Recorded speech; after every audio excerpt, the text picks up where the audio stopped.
Everyone, welcome back to my channel हिनापाल एम्स। I hope सब बहुत बढ़िया होंगे और आप लोगों की तैयारी भी बहुत अच्छी चल रही होगी। अगर आप पीसीबी से हो या पीसीएम से हो, ये वीडियो आप दोनों के लिए इम्पॉर्टेंट है, ठीक है। क्योंकि इस वीडियो में आपको एक ऐसा एग्ज़ाम, एक ऐसे कोर्स के बारे में बताने वाली हूँ जिसमें आप नीट और जेई से हटके एक अलग करियर अपना बना सकते हो। जी हाँ, मैं बात कर रही हूँ IAT 2026 के बारे में। मतलब कि अगर आप लोगों को एडमिशन लेना हो आइजर्स में, आइजर्स क्या है, हो सकता है किसी को पता हो सकता है किसी को नहीं पता हो। तो IISERs India institute of science education and research, okay. कुछ टाइम पहले मैंने वीडियो बनाई थी नाइजर्स पे। इन दोनों को आप सेम सिमिलर सा समझ लो, क्योंकि यहाँ दोनों में ही जो कोर्स कराए जाते हैं, जो कोर्स यहाँ पे अवेलेबल हैं, उनसे आगे चल के आप रिसर्चर बन सकते हो, साइंटिस्ट बन सकते हो। और यस, आपको अगर अपना करियर रिसर्च बनाना है तो आप नाइजर और आइजर दोनों में से किसी में भी एडमिशन ले सकते हैं, ओके। तो चलो आगे बढ़ते हैं और देखते हैं कि आईएटी क्या है, आइजर्स क्या है और कितने इंस्टीट्यूट है हमारे पूरे इंडिया में आइजर्स, एंड कौन कौन से कोर्सेज यहाँ पे कंडक्ट कराए जाते हैं, ठीक है। तो बेसिकली मैंने आपको स्टार्टिंग में बताया था, हमारे पास टोटल 7 आइजर्स हैं, ठीक है। स्क्रीन पे आप देख सकते हैं ये और कौन कौन से कोर्स यहाँ पे हैं अवेलेबल। तो आप स्क्रीन पर देखो, ये देखो, ये सारे कोर्सेज हैं जो आइजर्स में अवेलेबल हैं हमारे, ठीक है। हमारे पास कौन कौन से आइजर्स हैं, वेट, हमारे पास ये 7 आइजर्स हैं।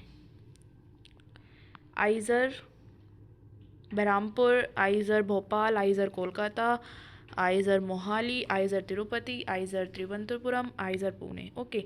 ये सारे कोर्स, मतलब इन सारे 7 जो आइजर्स हैं वहाँ पे ये सारे कोर्सेज प्रेजेंट हैं। तो अब 5 ईयर BSMS तो सारे ही आइजर्स में है, ठीक है। ये दिख रहा है आपको, 5 ईयर BSMS तो सारे ही आइजर्स में है। 5 year BSMS in computational and data science सिर्फ आइजर कोलकाता में है। और एक ये कुछ कोर्सेज हैं, मेजर इन जियोलॉजी, ये कहाँ पे है, मोहाली में है। ऐसे ही आइजर मोहाली में एक और नया कुछ कोर्स है इन्वायरमेंटल साइंस पे, ठीक है।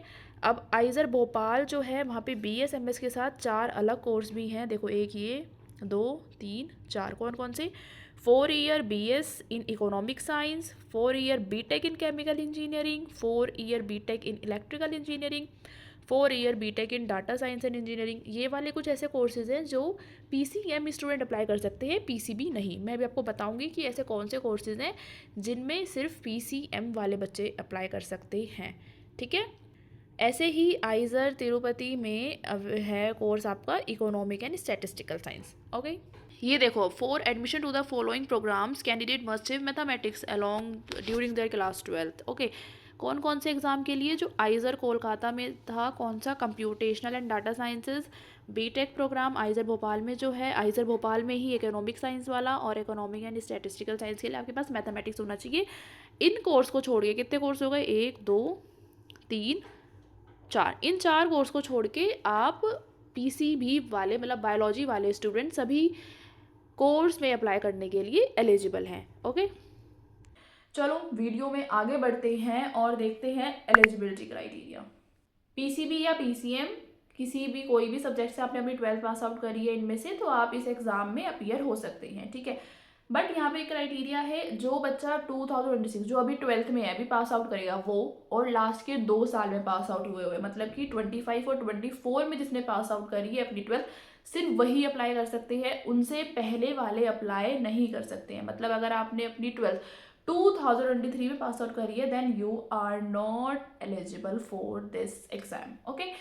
24, 25 और 2026 में अपीयरिंग स्टूडेंट्स ही इस एग्जाम को दे सकते हैं। प्लस आपके जो एग्रीगेट मार्क्स है ना, अगर आप जनरल कैटेगरी, OBC कैटेगरी और EWS कैटेगरी से हो, तो आपके जो एग्रीगेट मार्क्स है 12th के, वो 60% होने चाहिए। और अगर आप SC ST से हो तो आपके 55% मार्क्स होने चाहिए, ठीक है।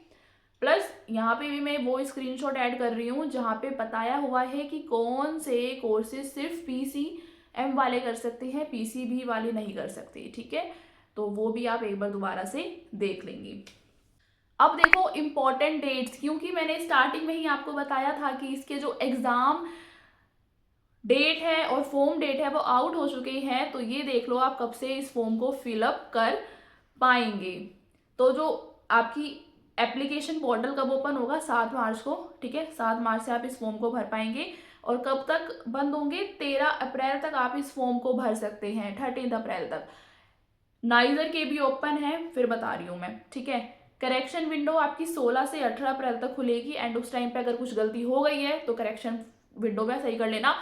लेकिन जब आप फॉर्म भरो ना, कोशिश करना कोई गलती ना हो, बहुत ध्यान से बिल्कुल सतर्क रह के उस फॉर्म को आप फिल करेंगे। और जो होल टिकट है, जो आपका स्क्रीन पे आप देख पा रहे हो, होल टिकट है वो 24 मई को आउट होगा एंड 7 जून को, संडे को 7 जून को आपका ये वाला जो है पेपर होगा, ठीक है, आईबीपी। तो ये है हमारी इंपॉर्टेंट डेट्स। आगे बढ़ते हैं और देखते हैं एग्जाम पैटर्न, क्योंकि डेट पता चल गया, कोर्स पता चल गया, पर एग्जाम में क्या आएगा, एग्जाम कैसा आएगा, तो ये भी पता होना चाहिए। आ जाओ, सबसे पहले एग्जाम आपका हिंदी और इंग्लिश में दोनों में आएगा, तो ये तो एक अच्छी बात है हिंदी मीडियम वाले बच्चों के लिए भी। प्लस सीबीटी एग्जाम है, कंप्यूटर बेस्ड टेस्ट ये होगा, ठीक है। इतनी सी बात आपको समझ आ गई। अब यहाँ पे जो एग्जाम का पैटर्न है ना, आपके पास 4 सब्जेक्ट्स हैं, physics, chemistry, biology, mathematics. Questions यहाँ चारों में से आएंगे 15 15 15 15, टोटल क्वेश्चन हो गए 60। यहाँ पे आंसर आप सही करोगे +4 यहाँ पे आपको मार्क मिलेगा, गलत कर दोगे -1 नेगेटिव मार्किंग है। तो टोटल मार्क कितना हो गया? 240 मार्क्स का ये एग्जाम है, ठीक है। यहाँ पे एक थोड़ी ये चीज है कि आपको चारों सब्जेक्ट्स, मतलब जो आपकी कट ऑफ लिस्ट जो बनेगी ना, वो 240 मार्क्स से ही बनेगी। जैसे नाइजर में, जिन्होंने नहीं, मैं अगेन कह रही हूँ, वीडियो नहीं देखी है ना, प्लीज जाकर देख लो, फिर से ऊपर आई बटन में मैंने ऐड कर दिया है। क्योंकि नाइजर में ये एक अच्छी बात थी कि आपको चारों में से बेस्ट 3 सब्जेक्ट्स के ही मार्क्स जुड़े जाएंगे, लेकिन यहाँ ऐसा नहीं है। यहाँ 240 में से ही कट ऑफ आएगी। और अगर मान लो किसी को बायो और मैथ्स दोनों ही आती है तो उसके तो ऑटोमेटिक वो ज़्यादा स्कोर कर लेगा, ठीक है। तो यहाँ पे थोड़ी सी दिक्कत है, पर लेकिन फिर भी कोई बहुत इजी नहीं आता है ये पेपर, या बहुत लेवल अच्छा होता है इस एग्जाम का, ठीक है। तो अगर आपने अपने बेस्ट 3 सब्जेक्ट्स को ही अच्छा कर लिया ना, तो आप कट ऑफ क्लियर कर लोगे। कट ऑफ कौन सी कह रही हूँ? जो एक लिस्ट बनती है काउंसलिंग में अपियर होने के लिए, ठीक है। हर बच्चे को एक रैंक नहीं मिलेगी, जो कट ऑफ क्वालिफाई कर लेगा उनको ही रैंक मिली जाती है एंड वही अपियर हो सकते हैं काउंसलिंग के लिए, ओके। इतनी सी बात आपको समझ आ गई होगी, है ना। नहीं आई है आप कमेंट में मुझसे पूछ लेना, कुछ भी डाउट है तो। और टेलीग्राम और व्हाट्सएप चैनल को भी ज्वाइन कर लो, वहाँ पर भी मैं अपडेट देती हूँ। अब देख लेते हैं सीट मैट्रिक्स, क्योंकि आप लोग कहोगे यदि आपने सब बता दिया, सीट भी बता दो, क्योंकि पेपर बहुत ईजी तो नहीं आ रहा है, कॉम्पिटिशन यहाँ पर भी है, कह सकते हैं हम और एग्जाम से कम है, बट है, ठीक है। तो आपको पढ़ाई तो अपनी अच्छे से करनी पड़ेगी। तो स्क्रीन पे देखो, टोटल सीट्स आपकी ये हैं BSMS प्रोग्राम की, और जो अलग से जो कोर्सेज हैं। अब यहाँ पे आप लोग ऐसे देख लो, जो क्योंकि सारे कोर्सेज PCB स्टूडेंट नहीं दे सकते हैं, मैथ्स होना भी जरूरी है, तो जो आप लोग दे सकते हो, मतलब PCB वाले दे सकते हैं, उनके लिए भी सीट्स कुछ कम नहीं है, क्योंकि इधर वालों में तो थोड़ी लेस सीट्स है, यहाँ पे तो 300-200 सीट्स अवेलेबल है। तो 2000 प्लस, दिमाग में ठान लो, 2000 प्लस सीट्स हैं भाई, बहुत है, ठीक है, बहुत है। तो बस अभी अब आपको अगर देना है तो इसके लिए आपको पढ़ना पड़ेगा, ओके। अब सिलेबस देख लेते हैं। तो सिलेबस आपका सेम क्लास 11th और 12th का NCERT का ही पूरा सिलेबस है। इसका भी लिंक और मैं नीचे डिस्क्रिप्शन में ऐड कर दूंगी, क्योंकि सिलेबस की पूरी PDF है इनकी वेबसाइट पे, और टेलीग्राम पर भी सेंड कर दूंगी, तो आप वहाँ पे हमें ज्वाइन कर सकते हैं। और अगर आपने अभी तक चैनल को सब्सक्राइब नहीं करा है तो प्लीज़ सब्सक्राइब कर दो, और इस वीडियो को ज़रूर लाइक भी कर देना, और कुछ भी डाउट है तो कमेंट करके पूछ लेना, ठीक है। अब देख लेते हैं प्रिपरेशन स्ट्रेटेजी। देखो भाई, मेरा तो एक ही है, मैं कुछ अलग से बात नहीं बताऊंगी। प्रिपरेशन स्ट्रेटेजी आप किसी भी एग्जाम के लिए कर रहे हो ना, किसी भी एग्जाम के लिए पढ़ रहे हो, NCERT तो लाइन बाय लाइन करनी ही होती है। सभी, हर कोई आपको यही कहेगा कि NCERT तो लाइन बाय लाइन पढ़ो, ठीक है, ये कर लिया।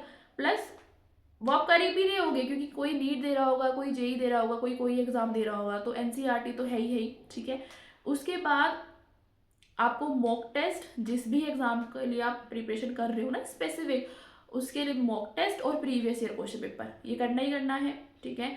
प्लस डेली पढ़ो, डेली पढ़ो, एक सब्जेक्ट को 2 से 3 घंटे दो, क्वेश्चन करो, MCQ करो, ठीक है। खुद प्रैक्टिस आपकी खुद पे खुद अच्छी हो जाएगी, खुद से ऑनेस्ट रहो, सही से पढ़ो, ओके।